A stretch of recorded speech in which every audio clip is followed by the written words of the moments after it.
ভয়ঙ্কর কিছু তথ্য আপনাদের সামনে শেয়ার করতে চাই। গতকালকের ম্যাচ আপনারা যারা দেখেছেন এবং গতকালকের ম্যাচ দেখার পরে আপনারা যারা বাংলাদেশের কদর্য সিলেকশন নিয়ে সরব হয়েছেন, এর পেছনে যে কত ভয়াবহ সিন্ডিকেট কাজ করছে। জাতীয় দলের ক্রিকেটারদেরকে 15 সদস্যের যে দলটা এই মুহূর্তে চট্টগ্রামের রেডিসন ব্লুতে অবস্থান করছে, আমিনুল ইসলাম বুলবুল, তিনি অন্য কেউ না, not even cricket operations chairman, এই ক্রিকেটারদের সাথে যদি ইন্টেন্সিভলি বসেন তাহলে ভেতরের আগলি রূপ, ডার্টি পিকচার, একটা মুভি ছিল বিদ্যা বালানের, অনেক আলোচিত মুভি ছিল নাসিরউদ্দিন শাহ বিদ্যা বালানের। বাংলাদেশ ক্রিকেট বোর্ডে এই ডার্টি পিকচারের রূপকার কে চিনতে পারবেন Aminul Islam Bulbul. The way actually the team is being running, এটা টোটালি আনএক্সেপ্টেবল। গতকাল জাকের আলী অনেককে নিয়ে আলোচনা করেছি, সেই আলোচনা থাকছে এবং তাকে ব্যাক করার পেছনে জাতীয় দলের এক লোকাল কোচ যে কদর্য ভূমিকা রাখছে, যে সিন্ডিকেটবাজি করছে। প্রত্যেকটা ম্যাচের আগে অন্য ক্রিকেটাররা যারা জাকেরের পজিশনে খেলেন, যেদিন জাকের 11-এ থাকেন না, সেই চাপটা তাদের উপর পড়ে যে জাকের নাই এবং এটা হচ্ছে স্যারের অপছন্দে হয়েছে, যেহেতু জাকের আজকে 11-এ থাকছেন না, সো আমি যদি একটু খারাপ করি আমার কল্লাটা যাবে। এই যে সিন্ডিকেট বাজি চলছে এবং সেই সিন্ডিকেট বাজিতে এমন এক অবস্থা, জাকের আলী অনেক যখন ব্যাট করতে নামেন, আপনারা খেয়াল করে দেখবেন যে আমাদের আশপাশে অনেক সময় অনেক মশার উপদ্রব বাড়ে। আমরা করি কি, ওই মশা তাড়ানোর জন্য র্যাকেট ইউজ করি, ব্যাট ইউজ করি, এদিকে মারি সেদিকে মারি, দু একটা ধামধুম করে মরে আর কিছু মশা পালিয়ে যায়, রাইট?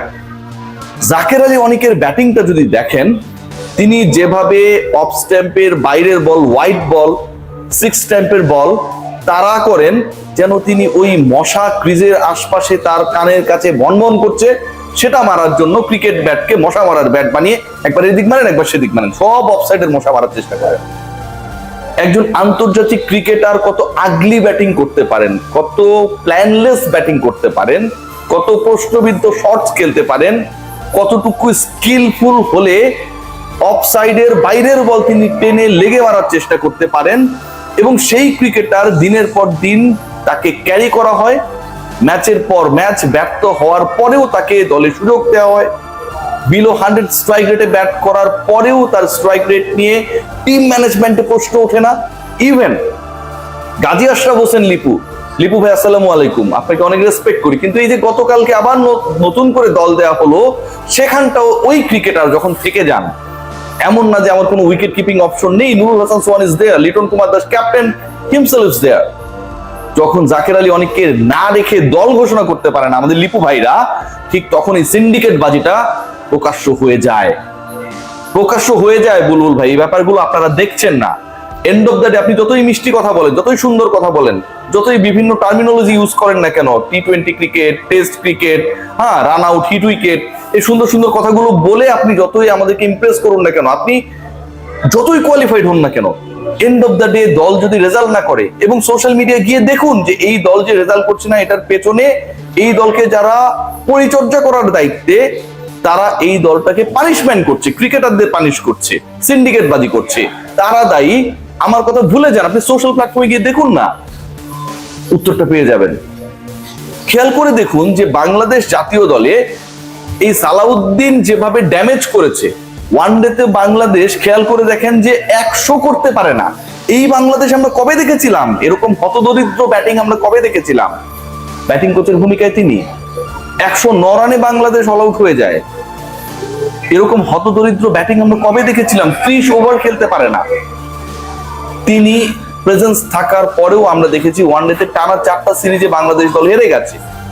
এই যে সিনারিও গুলো ঘটেছে, এই যে ঘটনাগুলো ঘটেছে, একটার পর একটা ঘটনা ঘটেছে, এবং তারপরেও তিনি শপথে বহাল রয়েছেন। তাকে সরানোর ব্যাপারে, তার এগেনস্টে কোনো অ্যাকশন নেওয়ার ব্যাপারে কারো কোনো ধরনের উদ্যোগ নেই।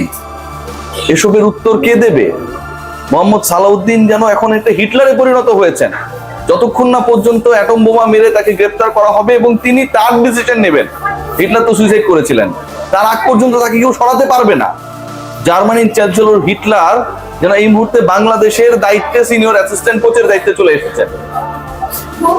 একটা দল এভাবে ফেইল করার পরে, একটা দল এভাবে ব্যর্থ হবার পরে, একটা দলের ক্রিকেটাররা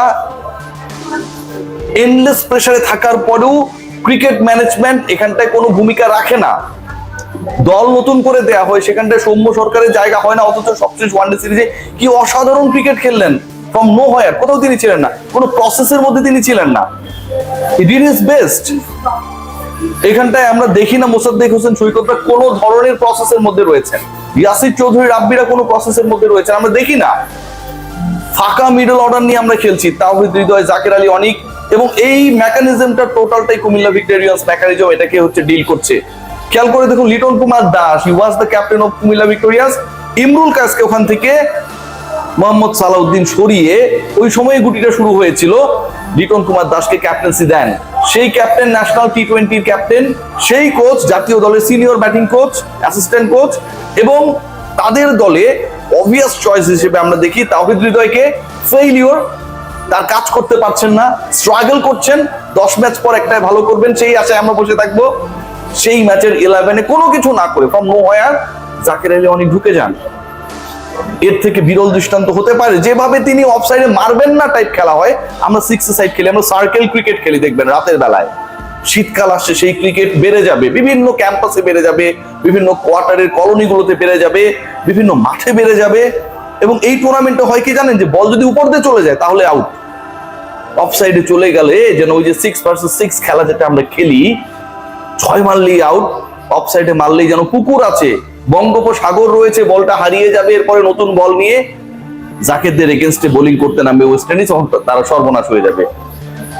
জাতীয় দলে আমার প্রপার কোনো ওপেনিং ব্যাটার আমরা সেট করতে গিয়ে সৌম্য সরকারকে যখন পাই, ঠিক তখন তাকে আমরা, সৌম্যকে তো আপনি 6-7-ও ব্যবহার করতে পারবেন, আমরা এর আগে ব্যবহার করেছি না, সেখানটাও পরিকল্পনায় রাখি না, কারণ আমার জাকেরকে রাখতে হবে।